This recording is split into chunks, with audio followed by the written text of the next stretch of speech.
అందరికీ నమస్కారం. ఈరోజు జిల్లా పరిషత్ ప్రాంగణంలో స్వర్గీయ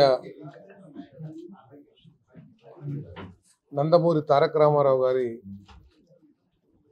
విగ్రహానికి మెట్లు, రైలింగు ఏ కార్యక్రమం చేసినా కూడా సౌకర్యవంతంగా 10 మంది వెళ్ళి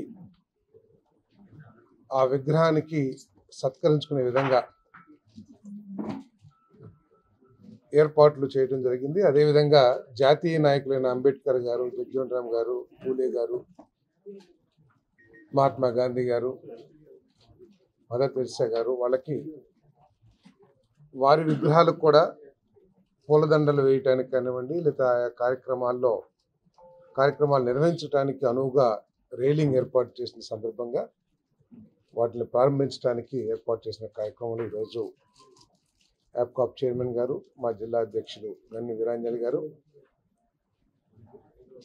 మిత్రులు సోదరులు స్థానిక శాసనసభ్యులు చంటి గారు, జిల్లా పరిషత్ చైర్మన్ సోదరి పద్మశ్రీ గారు, జిల్లా పరిషత్ జెడ్పీటీసీ సభ్యులు అందరూ కూడా పాల్పంచుకోవడం జరిగింది. మరి మారుతున్న పరిస్థితుల్లో, ఎందుకంటే సాంప్రదాయ రాజకీయాలకి, గౌరవప్రదమైన రాజకీయాలకి విఘాతం కలిగే విధంగా భాషాజాలం, భావజాలాన్ని వ్యాప్తింపజేయటానికి కొన్ని రాజకీయ పార్టీలు, కొంతమంది రాజకీయ నాయకులు ప్రయత్నం చేస్తున్న పరిస్థితుల్లో దేశానికి ఒక నిర్దేశం చేసిన జాతీయ నాయకులని మనం గౌరవించుకుంటూ వెళ్ళాల్సిన అవసరం చాలా ఎక్కువగా ప్రస్తుతం కనబడుతుందని చెప్పేసి మనం చేస్తా ఉన్నాం. వారందరూ కూడా ఎన్నో కష్టాలు పడి దేశానికి స్వాతంత్రం తీసుకురావడమే కాకుండా దేశ రాజకీయాల్లో గౌరవప్రదమైన సాంప్రదాయాలను నెలకొల్పి ఈ దేశం భవిష్యత్తులో ముందుకు వెళ్ళే విధంగా ప్రణాళికలు రచించడం కానీ, దేశంలో అట్టడుగున ఉన్న ఎస్సీ, ఎస్టీ, బీసీ వర్గాలకి సామాజిక న్యాయం లభించడం కోసం కానీ పోరాటం చేసిన యోధులని చెప్పేసి మనం చేస్తాను. మరి నందమూరి తారక రామారావు గారు తెలుగు జాతి గౌరవాన్ని ప్రపంచవ్యాప్తంగా చాటి చెప్పడమే కాకుండా దేశంలోనే మొట్టమొదటిగా సంక్షేమ కార్యక్రమాలకి ఒక బలమైన స్థానం కల్పించి పరిపాలనలో, అదేవిధంగా అనేక పరిపాలనా సంస్కరణలు, పట్వారీ వ్యవస్థ రద్దు కానివ్వండి, మాండలిక వ్యవస్థ ప్రారంభించడం కానివ్వండి, మహిళలకి ఆస్తి హక్కు కలిగించడం కానీ, ఇటువంటి అనేక విప్లవాత్మకమైన నిర్ణయాలతో మంచి పరిపాలనకి పునాది వేసిన నందమూరి తారక రామారావు గారిని గౌరవించుకుంటాం ప్రతి ఒక్కళ్ళ బాధ్యత అని చెప్పేసి నేను భావిస్తూ ఉన్నాను. మనం చూస్తా ఉన్నాం రాజకీయాలు, పార్లమెంట్లో ఎవరినొక ఒక చిన్న తప్పు మాట్లాడితే దాన్ని వెంటనే భేషజానికి పోకుండా అది తప్పు, నేను విత్డ్రా చేసుకుంటున్నానని చెప్పేసి చెప్పిన పెద్ద నాయకులు మనందరం కూడా చూసాం. మరి అటువంటి నాయకుల అడుగుజాడల్లో పార్టీలు ఏదైనా కానివ్వండి, ఏవైనా కానివ్వండి, గౌరవప్రదమైన రాజకీయాలు చేసిన పెద్దల బాటలో మరి రాజకీయ నాయకులందరూ నడవాల్సిన పరిస్థితుల్లో ఈరోజు మనందరం చూస్తూ ఉన్నాం. రపరప నరకండి, ఎవడొచ్చినా తొక్కేస్తాం, ఇటువంటి భావజాలాన్ని ప్రజల్లోకి తీసుకువెళితే భవిష్యత్తులో ఈ రాష్ట్రంలోని యువత ఎటువంటి మార్గం పడతారో కూడా ఒకసారి ఆలోచన చేయాల్సిన అవసరం ఉందని చెప్పేసి మనం చేస్తాం. ప్రజా జీవితంలో వచ్చిన ప్రతి ఒక్కరిని కూడా ప్రజలు గౌరవిస్తారు. వారు ఉన్నతులనో, లేకపోతే ప్రజాసేవ చేస్తారనో, లేకపోతే సమాజ సేవ చేస్తారనో వారందరూ కూడా గౌరవిస్తారు ప్రజలు. అటువంటి ప్రజలకి ఇటువంటి భావజాలాన్ని, భాషని వాడి మనం ఏమి తెలియజేయాలనుకుంటున్నాం, ఈ ప్రజాస్వామ్య వ్యవస్థలో రాజకీయ నాయకుల్ని ఈ విధంగా కించపరిచే విధంగా, రాజకీయ నాయకుల విలువల్ని దిగజార్చే విధంగా మరి భావజాలాన్ని ప్రాప్తి చేస్తున్న ఈ రాజకీయ నాయకుల పరిస్థితిని ప్రజలందరూ కూడా ఆలోచించాల్సిన అవసరం ఉందని చెప్పేసి నేను మనవి చేస్తాను. ఒక పక్క చంద్రబాబు నాయుడు గారు విజన్ 2047 25 సంవత్సరాల తర్వాత మన రాష్ట్రం ఏ విధంగా ఉండాలి, 25 సంవత్సరాల తర్వాత తలసరి ఆదాయం ఎవరు ఊహకు కూడా అందని విధంగా ఆలోచన చేస్తున్న పరిస్థితులు మనం చూస్తూ ఉన్నాం. ప్రతి నియోజకవర్గాన్ని, ప్రతి గ్రామాన్ని, ప్రతి జిల్లాని యూనిట్గా తీసుకుని ఆయా జిల్లా పరిస్థితులను పరిగణలోకి తీసుకుని ఆ జిల్లాలని, ఆ నియోజకవర్గాల్ని, ఆ గ్రామాలని ఎటువంటి కార్యక్రమాలు చేస్తే అభివృద్ధి చెందుతాయి, ఎటువంటి కార్యక్రమాలు చేస్తే ఆ నియోజకవర్గం, ఆ గ్రామం, ఆ జిల్లాలో ప్రజల సామాజిక ఆర్థిక పరిస్థితులు మెరుగవుతాయి అని చెప్పేసి ఒక పక్క అహర్నిశలు కృషి చేస్తున్న చంద్రబాబు నాయుడు గారు, ఇంకో పక్క కేవలం విద్వేషాలను రెచ్చగొట్టి, భావోద్వేగాలను రెచ్చగొట్టి, కిరాయి మోకల్ని రెచ్చగొట్టి ఒక విధ్వంసకర భావజాలాల్ని ప్రజల్లోకి తీసుకెళ్తూ రాజకీయాలను చిన్నాభిన్నం చేయాలనుకునే వ్యక్తులు ఒక సైడు. ప్రజలందరూ కూడా ఆలోచించుకోవాల్సిన అవసరం ఉందని చెప్పేసి మనం చేస్తానని.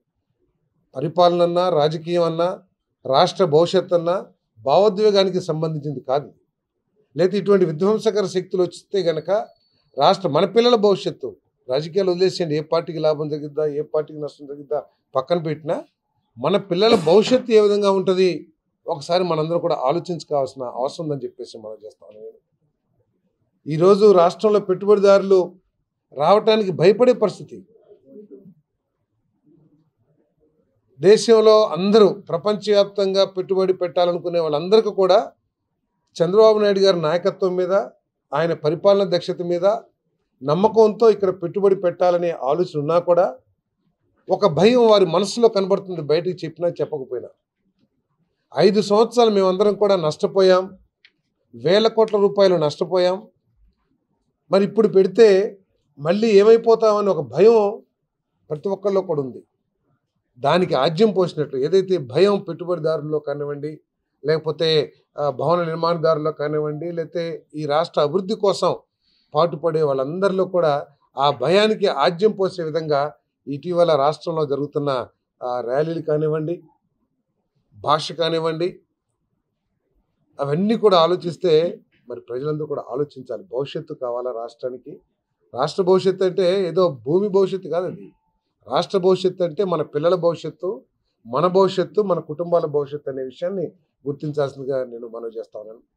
ఈరోజు అంటే ఒక ముఖ్యమంత్రిగా చేసిన ఒక వ్యక్తి తన కారు కింద ఎవరన్నా పడి మరణించింది కూడా గమనించలేని పరిస్థితుల్లో ర్యాలీలు నిర్వహిస్తున్నారంటే ఆయన ప్రచారానికి, రాజకీయ లబ్ధి కోసమే ఈ పర్యటనలు చేస్తున్నారు తప్పితే ఆయన చెప్తున్న విధంగా రైతుల పరామర్శకో లేదా కార్యకర్తల పరామర్శకో కాదని చెప్పేసి అర్థమవుతా ఉంది. ఒకళ్ళ దగ్గరికి పరామర్శకు వెళ్తున్నారంటే ఏంటి? ఎవరైతే బాధలో ఉన్నారో వాళ్ళకి 2 మంచి మాటలు చెప్పి, లేతే మేము తోడున్నామనే ఒక నమ్మకాన్ని కలిగించి పరామర్శించడానికి వెళ్తారు. కానీ ఆ పరామర్శకి వెళ్ళే పరిస్థితుల్లో తన కారు కింద ఒక వ్యక్తి పడితే కనీసం 2-3 రోజుల వరకు కూడా స్పందించలేని వ్యక్తి పరామర్శ చేయడానికి అర్హుడా కాదని కూడా ఆలోచించాలి. నిజంగా ఆయన పరామర్శ కోసం వెళ్తున్నారా, లేకపోతే రాజకీయాల కోసం వెళ్తున్నారా ఒకసారి ఆలోచించాల్సిన అవసరం ఉందని చెప్పేసి కూడా నేను మనవి చేస్తాను. ఏదైనా సరే మేము ప్రజలకి అప్పచెప్పదలుచుకున్నాం. ప్రజలే న్యాయ నిర్ణేతలు. మా ప్రభుత్వం ఏదైతే సంక్షేమ కార్యక్రమాలు సూపర్ 6 ద్వారా ఎన్నికల ముందు, ఎన్నికల్లో చెప్పామో వాటిని అమలు చేసే లక్ష్యంతో ఈ ప్రభుత్వం పనిచేస్తుందని చెప్పేసి మనం చేస్తాను. ఈ సంక్షేమ కార్యక్రమాలు ఏ ప్రభుత్వం ఉన్నా కూడా సంక్షేమ కార్యక్రమాలు చేయాలంటే అప్పు చేసి సంక్షేమ కార్యక్రమాలు చేయటం కంటే కూడా రాష్ట్ర ఆదాయాన్ని పెంచి 10 కాలాల పాటు లేకపోతే ప్రజలకు అవసరం ఉన్నంత కాలం కూడా సంక్షేమ కార్యక్రమాలను అమలు చేయగలిగిన స్థితికి రాష్ట్ర ప్రభుత్వాలు చేరాల్సిన అవసరం ఉంది. సో దాంట్లో భాగంగానే సంక్షేమ కార్యక్రమాలు అమలు చేస్తూ ఇంకో పక్క పారిశ్రామిక అభివృద్ధి కానివ్వండి, మరి సర్వీస్ సెక్టర్ కానివ్వండి, టూరిజం కానివ్వండి, వీటన్నిటిని అభివృద్ధి చేసుకుంటూ మన వ్యవసాయ రంగానికి కానివ్వండి అభివృద్ధి చేసుకుంటూ మరి ఈ ప్రభుత్వం ముందుకెళ్తుందని చెప్పేసి ఈ సందర్భంగా నేను తెలియజేస్తాను. అంతేకాకుండా మనం చూశారు మీరంతా కూడా ఏదో ఆర్భాటంగా ప్రజల్ని సమీకరించి మేము ఇంత ఈ బలవంతులం అని చెప్పే భావజాలాన్ని ప్రకటించే కంటే కూడా ఈ రాష్ట్రాన్ని ఏ విధంగా ముందుకు తీసుకెళ్ళాలి, ఏ రాజకీయ పార్టీ అయినా సరే మీరు గతంలో కూడా చూసుంటారు. ఏ రాజకీయ పార్టీ అయినా ప్రభుత్వం వచ్చి సంవత్సరం అయిన కాలంలో పెద్ద బహిరంగ సభ ఏర్పాటు చేసి వారి గురించి వారు చెప్పుకోవడానికి ప్రయత్నం చేసిన పరిస్థితులు చూశాం. కానీ మరి మొట్టమొదటిగా ప్రీతం ముఖ్యమంత్రి చంద్రబాబు నాయుడు గారు, ప్రీతం ఉప ముఖ్యమంత్రి పవన్ కళ్యాణ్ గారు, మా ప్రీతమ యువ నాయకుడు లోకేష్ గారి నాయకత్వంలో రాష్ట్రానికి ఒక దిశ, ఏ విధంగా ఈ రాష్ట్రాన్ని ఈ రాబోయే 4 సంవత్సరాల్లో ముందుకు తీసుకెళ్ళాలి, ఈ రాబోయే 4 సంవత్సరాలతో పాటు 47కు నిర్దేశించుకున్న లక్ష్యాల్ని ఏ విధంగా సాధించుకోవాలి అని రాష్ట్రానికి ఒక దిక్సూచిని మరి విడుదల చేసిన విషయం కూడా మనం కూడా చూసాం. ఏదో రాష్ట్ర స్థాయిలో చేసి మరి రాష్ట్రం గురించి ఏదో ఇది ఒక్కటే కాకుండా జిల్లాలు కూడా ఏ విధంగా అభివృద్ధి చెందాలి, ఒక్కొక్క జిల్లాకి ఒక్కొక్క పరిస్థితి ఉంటుంది, ఒక్కొక్క జిల్లాలో ఒక్కొక్క వ్యవసాయ పరిస్థితులు కానివ్వండి, లేదా సామాజిక పరిస్థితులు కానివ్వండి, లేదా అక్కడ పారిశ్రామిక పరిస్థితులు కానీ ఉంటాయి. ఆయా జిల్లాల యొక్క అవసరాలు, ఆయా జిల్లాల యొక్క స్వభావం, ఆ జిల్లాల యొక్క వెనుకబాటుతనం, వీటన్నిటిని కూడా పరిగణలోకి తీసుకుని ఒక దిక్సూచిని మరి బ్రహ్మాండంగా మన ప్రీతం ముఖ్యమంత్రి చంద్రబాబు నాయుడు గారు, పవన్ కళ్యాణ్ గారు, మరి అదేవిధంగా లోకేష్ గారు చేసిన విషయాన్ని కూడా మనం చూసాం. మరి ఈ జిల్లాలో కూడా ఏలూరులో కూడా మేమందరం కలిసి త్వరలో అటువంటి సమావేశం ఏర్పాటు చేస్తాం. అదేవిధంగా మా గౌరవ శాసనసభ్యులు కూడా వారి వారి నియోజకవర్గాల్లో ఉన్న సమస్యల్ని హైలైట్ చేసుకుంటాం. ఏదైతే ఏ సమస్యలనైతే మనం సాధించితే ఆ నియోజకవర్గంలోని ప్రజల జీవితాలు బాగుపడతాయి, ఆ ప్రజల ఆదాయాలు మెరుగుపడతాయి, ఆ నియోజకవర్గం అభివృద్ధి చెందుతనే కార్యక్రమాలన్నింటినీ కూడా ప్రజల సమక్షంలో ప్రజల సూచనలు, మరి స్థానిక ప్రజాప్రతినిధుల సూచనలు తీసుకుని మరి ప్రతి నియోజకవర్గంలో కూడా ఈ కార్యక్రమాన్ని నిర్వహించబోతున్నాం అని చెప్పేసి మనం చేస్తూ, మరి ప్రతి శాసనసభ్యుడు కూడా ఈ కార్యక్రమాన్ని మరి బాధ్యతగా చేయటమే కాకుండా మరి 5వ తారీఖు నుంచి గడప గడప కూడా ఇదేదో చెప్తున్నారు సంక్షేమ కార్యక్రమాలు మేము బ్రహ్మాండంగా చేసామని. ఎవరైనా సరే చంద్రబాబు నాయుడు గారి ప్రభుత్వంలో, కూటమి ప్రభుత్వంలో చేసిన సంక్షేమం కంటే మేము మెరుగైంది చేసామంటే ఎక్కడైనా సరే తెలుగుదేశం పార్టీ నుంచి కానీ, జనసేన నుంచి కానీ, బీజేపీ పార్టీ నుంచి కానీ చర్చకి సిద్ధం అని చెప్పేసి కూడా మేము మనం చేస్తా ఉన్నాం. ఊరిని బట్టలు వడదీస్తాం, నరికేస్తాం, కోసేస్తాం, పొడిసేస్తామని ఏలూరు సెంటర్లో మాట్లాడతాం కాదు. ప్రజల సమక్షంలో మాట్లాడదాం. మీరు ఏం చేశారు, ఏ విధంగా ఈ రాష్ట్రానికి నష్టం జరిగింది, ఇప్పుడు జరుగుతున్న ప్రభుత్వంలో ఏ విధంగా ప్రజలకు మేలు జరుగుతుంది, రాబోయే 4 సంవత్సరాలు కూడా ఏ విధమైన మేలు చేయడానికి ఈ ప్రభుత్వం కట్టుబడి ఉందనే విషయాల మీద చర్చించడానికి సిద్ధంగా ఉంటే రండి. అంతేగాని మీరు చేసిన విధ్వంసం నుంచి ప్రజల దృష్టిని మరల్చడానికి రప్రపా నరికేస్తాం, లేకపోతే ఎవడొచ్చినా తొక్కేస్తాం. సరే, చిన్న చిన్న నాయకులు, వాళ్ళకి అవగాహన లేని రౌడీలు, లేకపోతే రౌడీ షీటర్లు మాట్లాడారంటే అనుకోవచ్చు. కానీ ఒక స్థాయి నాయకులు, రాజకీయ నాయకులు కూడా, ఒక ప్రజాప్రతినిధులుగా చేసిన వ్యక్తులు కూడా నరికేస్తాం, బట్టలూరు తీసుకొడతాం, ఇటువంటి మాటలు మాట్లాడుతున్నారంటే మరి ఈ రాష్ట్రానికి ఏ విధంగా పెట్టుబడులు వస్తాయి, ఈ రాష్ట్రం ఒకవేళ వారి చేతిలోకి వెళ్తే ఏ విధంగా మళ్ళీ విధ్వంసానికి గురవుతుందో ఒకసారి ప్రజలందరూ కూడా అర్థం చేసుకోవాలని చెప్పేసి అరెస్ట్ చేయాల్సిన పరిస్థితి వస్తే అరెస్ట్ చేస్తారు. అంతేగాని అరెస్ట్ చేస్తారని ఉద్దేశపూర్వకంగా మేము అరెస్ట్ చేయం. మా ప్రభుత్వం ఉద్దేశపూర్వకంగా అరెస్ట్ చేయదు. చట్టానికి లోబడి చట్టం అరెస్ట్ చేయాలనే కనుక నిబంధన ఉంటే వారు చేసిన తప్పులు ప్రూవ్ అయితే తప్పకుండా అరెస్ట్ చేస్తారు ఎవరైనా సరే. సింగయ్య మృతి కేసులో 2-3 రోజుల వరకు కనీసం స్పందన లేదు. ఓకే, తర్వాత ఆ కేసు నుంచి తప్పించుకోవడానికి ప్రయత్నం చేస్తున్నారు. ఎక్కడో చనిపోతే, ఏదో కారణంతో బెట్టింగుల్లో చనిపోతేనో, లేకపోతే గంజాయి సంఘ వ్యతిరేక శక్తులుగా ముద్రపడి రౌడీ షీట్లు ఓపెన్ చేయబడ్డ వ్యక్తుల్ని పోలీసులు చర్య తీసుకుంటే వెళ్ళి మీరు పరామర్శిస్తానికి పెద్ద ఎత్తున రాజు వెడలే రభసకు అని చెప్పేసి బయలుదేరి వెళ్తున్నారు. సింగయ్య మృతి చెందారు, ఆయనకి ఏం న్యాయం చేశారు? మీ పార్టీ తరఫున కానీ మీరు కానీ కనీసం కేసులోంచి తప్పించుకోవడానికి ప్రయత్నం చేస్తారు. ఆ కుటుంబానికి ఏం న్యాయం చేశారు ప్రజలందరూ కూడా అర్థం చేసుకోవాలి. సరే, ఇవన్నీ పక్కన పెడితే మొన్నటిదాకా చెప్పేవాళ్ళు మా మేనిఫెస్టో అని చెప్పేసి, మేనిఫెస్టోకి బయట ఎన్ని రకాలుగా ఈ రాష్ట్ర ప్రజలకి నష్టం చేశారో లెక్కలేస్తే మీరు ఏదైతే 2,70,000 కోట్లు లేదా 2 లక్షల కోట్లు ఏదైతే సంక్షేమ కార్యక్రమాల రూపంలో ఇచ్చామంటున్నారో దానికి 5 రెట్లు ఈ రాష్ట్ర ప్రజలకి నేరుగా నష్టం జరిగే విధంగా మీ పరిపాలన సాగిందని చెప్పేసి నిరూపిస్తానికి మేము సిద్ధంగా ఉన్నామని చెప్పేసి మనం చేస్తామని. అమరావతిని విధ్వంసం చేయటం కానివ్వండి, పోలవరం ప్రాజెక్ట్ని దాదాపు 4-5 సంవత్సరాలు ఆలస్యం చేయటం కానివ్వండి,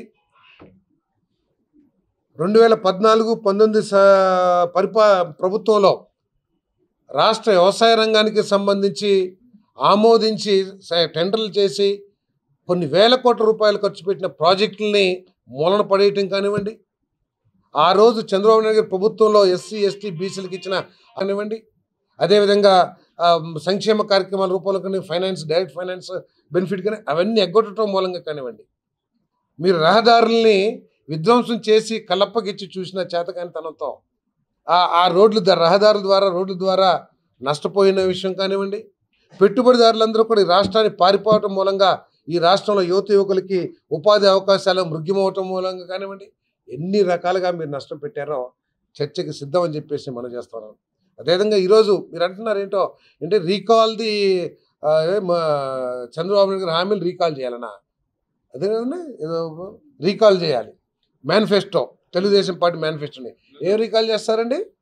మీరు ఒక్క పిల్లవాడికి అమ్మఒడిస్తే మేము ఇంట్లో ఎంతమంది పిల్లలు ఉంటే అంతమందికి డబ్బులు చేర్చాం తల్లికి వందనం పేరు మీద. అదేవిధంగా మీరు 3,000 రూపాయలు 1,000 రూపాయలు పెంచడానికి 5 సంవత్సరాలు తీసుకుంటే మేము ఒకే రోజున ఒకే కలంపొడితో మరి 1,000 రూపాయలు పెంచి 4,000 రూపాయలు మీకంటే ఎక్కువ మందికి ఇస్తున్నాం. మరి ఇవన్నీ కూడా వద్దంటారా? లేతే మన దీపం పథకం కింద సిలిండర్లు ఉచితంగా ఇస్తున్నాం మహిళలకి ఆర్థికంగా స్వావలంబనం కోసం. అదేవిధంగా దాదాపు కొన్ని కోట్ల మందికి ఆకలి తీరుస్తున్నాం, పేదవాళ్ళకి పట్టణాల్లో కానివ్వండి అనేక ప్రాంతాల్లో పేదవాళ్ళ ఆకలి తీరుస్తున్నాం.